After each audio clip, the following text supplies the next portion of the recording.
From the outside, Mr. Khan, it looks as though ایسا لگ رہا ہے کہ قانون کا شکنجا آپ کے گرد تنگ کیا جا رہا ہے. کیا واقعی ایسا ہی ہے؟ Does it feel that way to you? Yes, Stephen, it's been like that for a while. جی ہاں اسٹیفن، جب سے مجھے اقتدار سے ہٹایا گیا تقریباً 14 سے 15 ماہ پہلے تو اسٹیبلشمنٹ سمجھتی تھی کہ پارٹی ختم ہو جائے گی، اور عموماً ایسا ہوتا بھی ہے کہ جب آپ اقتدار میں نہیں رہتے تو آپ کی مقبولیت کم ہو جاتی ہے. لیکن اس کے بالکل برعکس، پارٹی کی مقبولیت پہلے سے بھی زیادہ بڑھ گئی، اور یہ پاکستان میں بہت غیر معمولی بات تھی. جب ضمنی انتخابات ہوئے تو میری جماعت نے 37 میں سے 30 ضمنی انتخابات میں کامیابی حاصل کی، باوجود اس کے کہ اسٹیبلشمنٹ حکومت میں موجود جماعتوں کی پشت پناہی کر رہی تھی.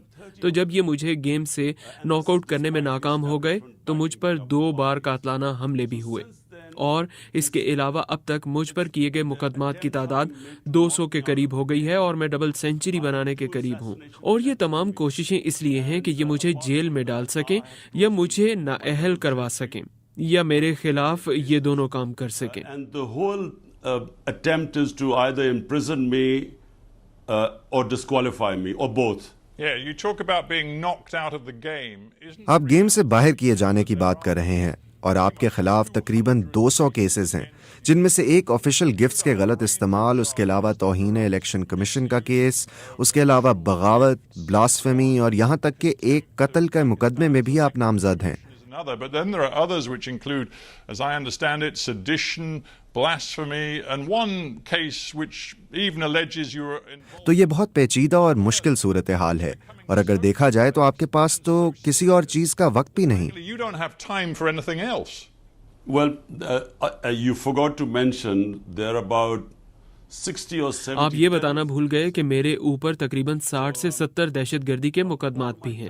میرا تمام وقت ایک عدالت سے دوسری عدالت کے چکر کاٹنے میں گزر جاتا ہے.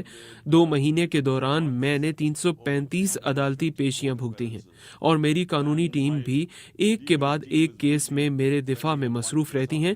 لیکن بات یہ ہے کہ یہ تمام بوگس اور جعلی کیسز ہیں، اور ان میں سے کچھ نہیں نکلنا. اور اب یہ فوجی عدالتوں کی تیاری کر چکے ہیں، اور اب یہ معاملہ سپریم کورٹ میں ہے کہ وہ فوجی عدالتوں کے لیے اجازت دیتی ہے کہ نہیں، اور ان فوجی عدالتوں کے قیام کا مقصد ہی مجھے سزا دلوانا ہے.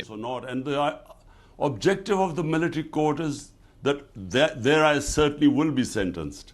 Would you accept that? کیا آپ یہ قبول کریں گے کہ آپ نے ماضی قریب میں کئی سنگین غلطیاں کی ہیں؟ شاید ان میں سے سب سے سنگین غلطی پچھلے سال آپ کے اقتدار سے بے دخل ہونے کے بعد ایک خاص ماحول کو بڑھاوا دینا تھا.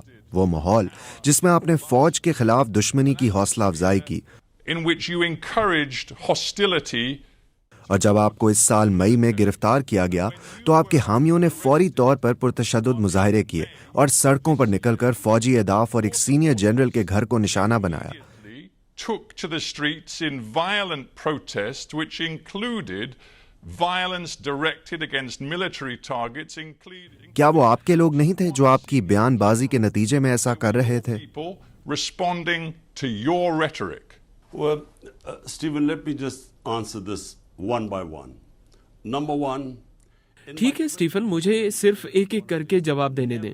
نمبر 1، میرے 27 برس کی سیاست میں کیا میں نے کبھی کسی کو تشدد کرنے کو کہا ہے؟ کبھی نہیں.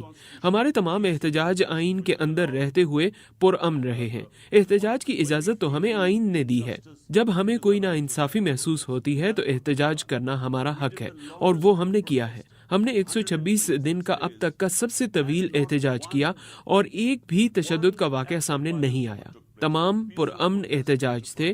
ہم احتجاج کرتے تھے اور واپس چلے جاتے تھے. تو یہی بات ہے جو عدالتوں کے 2 فیصلوں نے اب بھی ثابت کی ہے کہ ہم اس میں ملوث نہیں تھے. ہم سمجھتے ہیں کہ ان پرتشدد کارروائیوں کی آزادانہ تحقیقات ہونی چاہیے ان 4 مقامات پر جہاں پر آگ لگانے کے واقعات ہوئے. None of us were involved in any of violence. We believe that there should be independent investigation into the just four places where the violence took place. But hang And on, instead did they you put- not think for a moment, knowing क्या आपने एक लम्हे के लिए भी ये नहीं सोचा कि आपने इस तमाम अरसे में गैर जिम्मेदारी का मुजाहरा किया और इस दौरान फौज पर कठपुतली हुकूमत को लाने, हुकूमत को गिराने, बगावत का आगाज करने, पाकिस्तान पर कब्जा करने और जमहूरियत को मुकम्मल तौर पर कमज़ोर करने के इल्ज़ामात आयद किए? क्या आपको ये नहीं लगता कि इन सब से मुश्किलात पैदा हुई? undermining its democracy, did you not for a moment think that that might lead to trouble? So, Stephen, what you're saying is that I should not tell what was the truth? तो Stephen, आप जो कह रहे हैं वो ये है कि मुझे ये नहीं बताना चाहिए था कि सच क्या था। सब जानते हैं कि पाकिस्तान में क्या हुआ। मौजूदा वजीर दिफा जो उस वक्त ऑपोजिशन में थे ने कहा था कि 2020 में जब मेरी हुकूमत को सिर्फ 6 माह हुए थे, उस वक्त के आर्मी चीफ ने उन्हें दो टोक अल्फाज में कहा था कि वो मेरी हुकूमत से जान छुड़ाना चाहते हैं, और ये कोविड-19 के बायस 2 साल तक नहीं हो सका था, और यही वजह थी कि वो उस वक्त हमारी हुकूमत नहीं हटा सके। और ये बात मौजूदा वजीर दिफा ने की है। 19, which is why he held back. That's the only reason he didn't remove our government. Now, this is मुल्क में किसी को भी शक नहीं है कि साबिक आर्मी चीफ ने मेरी हुकूमत हटाई, बल्कि वजीर दिफा ने तो बढ़ चढ़ कर ये भी कहा कि उन्हें ये कहा गया था कि इमरान खान पाकिस्तान के लिए खतरा है, इसलिए हटा दिया गया।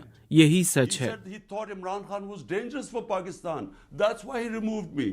So this is just a fact. Well, no one. I talked about a gu- karma. Yeah, I talked about karma before. The truth is, you rode. मैंने पहले कारमा के बारे में बात की थी। सच तो यह है कि आप फौजी हिमायत का सहारा लेकर इक़्तिदार में आए।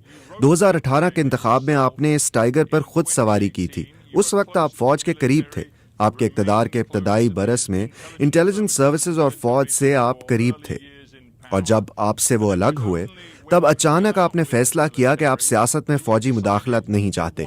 ये तो खुली मुनाफकत है। Military meddling in politics. Again, it's hypocrisy. फौज के एक तर्जुमान ने कहा था कि इमरान खान सबसे बड़े मुनाफिक हैं। The biggest hypocrite. My party. मेरी पार्टी ने सिफर से अपना आगाज किया था, और 22 साल मैंने अपनी पार्टी को बनाया, और फिर अगर 2018 में फौज हमें लाई होती तो अब जब एस्टेब्लिशमेंट खुल्लम खुल्ला हमारे खिलाफ है और हमें ख़त्म करने की कोशिश कर रही है, तो हुकूमत से बाहर होने के बावजूद हमने 37 में से 30 ज़िमनी इंतखाबात कैसे जीत लिए? ये कैसे हुआ? क्योंकि एस्टेब्लिशमेंट के लिए तो सब जानते हैं कि ये मौजूदा हुकूमत के साथ खड़ी है। तो किस तरह हम तमाम ज़िमनी इंतखाबात में क्लीन स्वीप कर गए? तो साफ जाहिर है कि हम फौज की वजह से इक़्तिदार में नहीं आए।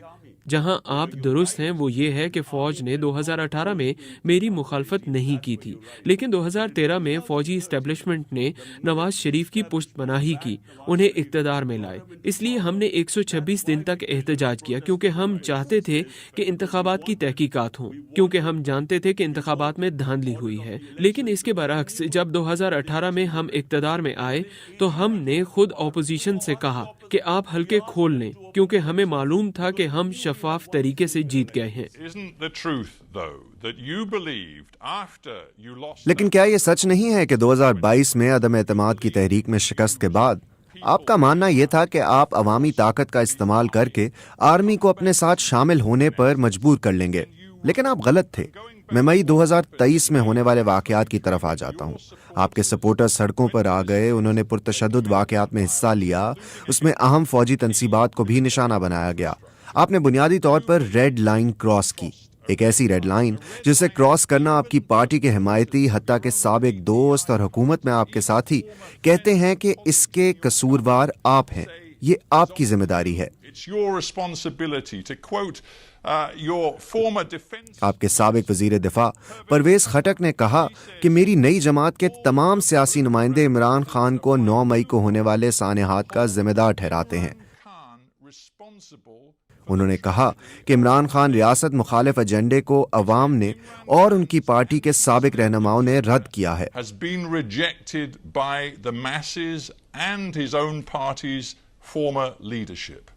Now, Stephen, let me answer this question because it's very important. Stephen, मुझे इस सवाल का जवाब देने दें, क्योंकि ये बहुत अहम है। 9 मई को क्या हुआ? 9 मई को मैं इस्लामाबाद हाई कोर्ट के अहाते में बैठा हुआ था। मैं मुतअद्दिद मुकदमात में जमानत पर था। मेरे ऊपर कोई केस नहीं था। मुझ पर पुलिस ने नहीं, कमांडोज ने हमला किया। इसके मनाजिर पूरी दुनिया में फैल गए। मुझ पर हमला हुआ और मेरे सिक्योरिटी गार्ड्स के साथ मारपीट हुई और मुझे वहां से अगवा कर लिया गया था, जिसे सुप्रीम कोर्ट ने गैर कानूनी और गैर आईनी करार दिया। तो आपका क्या ख्याल है कि मेरे सपोर्टर्स क्या करते? जब उन्होंने देखा कि मुझे कमांडोज उठाकर ले जा रहे हैं, क्या इस पर कोई एहतजाज नहीं होना था? याद करें, जब मुझे गोली लगी थी और मेरे 12 दीगर साथी जख्मी हुए थे और एक शख्स हलाक हुआ था, उसके बावजूद जलाओ घेराव नहीं हुआ था। पुरअमन मुजाहरे हुए थे। वो एहतजाजी मुजाहरे थे, लेकिन जलाओ गहराव के बगैर। अब ये एक बड़ा सवाल है कि जब वो देखते हैं कि पाकिस्तान की सबसे बड़ी पार्टी का रहनुमा अगवा हो गया है, तो उसका रद्द-ए-अमल आना था। अब बात ये है कि क्या हम वाकई जलाओ गहराव में मुलव्विस थे? जलाओ घेराव सिर्फ 4 इमारतों में हुआ। उन्होंने हमारे 10,000 कारकुनों को जेल में डाल दिया। स्टीफन, आपको ये सुनना चाहिए, ये बहुत अहम है। ये सब प्री प्लान्ड था। पुलिस मुझे उठा सकती थी। उन्हें कमांडोज की क्या जरूरत थी कि वो मुझे उठाते और सबको मारते क्योंकि वो रद्द-ए-अमल चाहते थे? लेकिन रद्द-ए-अमल हमेशा की तरह पुरअमन ही था। Stephen, you've got to listen to this. This is very important.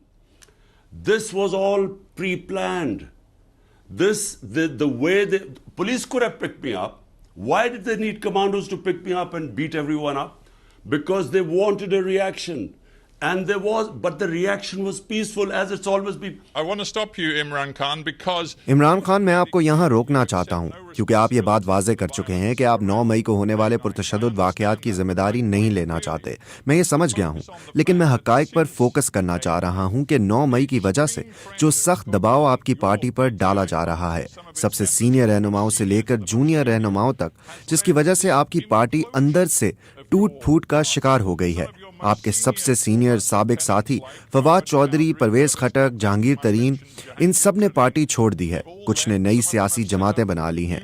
आपकी जमात का जैसे अब वजूद ही as नहीं it रहा। was, frankly, no longer exists. If my party doesn't exist, why don't they announce elections? अगर मेरी पार्टी का वजूद नहीं है तो वो इलेक्शंस का ऐलान क्यों नहीं करते? वो इंतखाबात से क्यों भाग रहे हैं, जो आइन के मुताबिक है और सुप्रीम कोर्ट ने इसका हुक्म भी दिया था? पाकिस्तान का 60% हिस्सा पंजाब है। वो वहाँ के इलेक्शन से भाग गए। अब ये अक्टूबर में होने वाले इंतखाबात से भी भाग रहे हैं। अगर मेरी जमात खत्म हो गई है तो उनको घबराना नहीं चाहिए। मसला ये है कि जमात कायम है।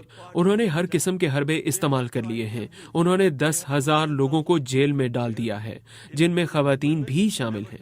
ये इससे पहले कभी नहीं हुआ। और इससे भी बदतर बात यह है कि उन्होंने लोगों पर ज़ेरे हिरासत टॉर्चर किया है। इस मुल्क की तारीख में ऐसा कभी नहीं हुआ। तो दबाव में आकर कुछ लोग छोड़ गए हैं, लेकिन अक्सरियत लोग छुपे हुए हैं। मेरी सारी सीनियर लीडरशिप जिनकी गिरफ्तारी नहीं हुई, उनमें से कुछ छोड़ गए हैं, लेकिन बाकी छुपे हुए हैं। मेरे कारकुन छुपे हुए हैं और चंद लोग और छुपे नहीं हुए, लेकिन हम अपने घरों में तकरीबन नजरबंद Only हैं। one with 1 or 2 other guys who are not in hiding, but we are more or less house arrested. But that's the point. That's the point. I mean, Hang on. यही नुक्ता है। हमारे पास ज्यादा वक्त नहीं है। फवाद चौधरी जो इस शो पर आ चुके हैं और जो आपके बहुत वफादार थे, लेकिन अब उन्होंने सियासत छोड़ दी है, वो कह रहे हैं कि आपके साथ वो मजीद काम नहीं कर सकते। उन्होंने गुज़िश्ता बयान में कहा कि आपको मेन स्ट्रीम सियासतदानों के साथ राब्ते बहाल करने का तरीका ढूंढना पड़ेगा। उन्होंने नवाज शरीफ का जिक्र भी किया। उन्होंने कहा कि मुल्क बहरान के करीब है और अब ये आपकी जिम्मेदारी है कि आप अपने मफादात को एक तरफ रखते हुए नवाज शरीफ और दूसरों से राब्ते करें।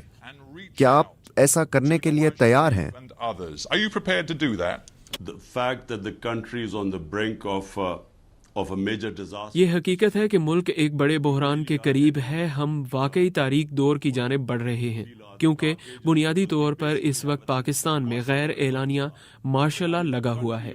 गुज़श्ता 20 बरस में मुल्क जमहूरी निज़ाम की तरफ चलने लगा था, लेकिन एकदम से ऐसा नहीं रहा। कोई ऐसा मीडिया नहीं जो आज़ाद हो, और वो अदलिया को अपने काबू में लाने की कोशिश कर रहे हैं। तो हम तारीख दौर की जानिब जा रहे हैं। लेकिन इसका हल क्या है? क्या हल ये है कि کہ ان لوگوں سے ہاتھ ملا لیا جائے جنہوں نے اس ملک کو 30 برس تک لوٹا؟ میں سیاست میں اس لیے نہیں آیا تھا کیونکہ 2 خاندانوں نے ہمارے ملک کو معاشی طور پر برباد کیا تھا. میں اس لیے آیا تھا کیونکہ میں طاقتور لوگوں کو قانون کے گھیرے میں لانا چاہتا تھا. اسی وجہ سے میری پارٹی کا نام تحریک انصاف ہے. اور کیا اب مجھے ان لوگوں کے ساتھ شامل ہو جانا چاہیے جو اس ملک میں قانون کی حکمرانی کو تباہ کرنے کے ذمہ دار ہیں؟ کیوں؟ تاکہ مجھے اقتدار ملے؟ اس سے بہتر ہے کہ میں اپوزیشن میں ہی رہوں. What for? To come into power? I'd rather not come into power.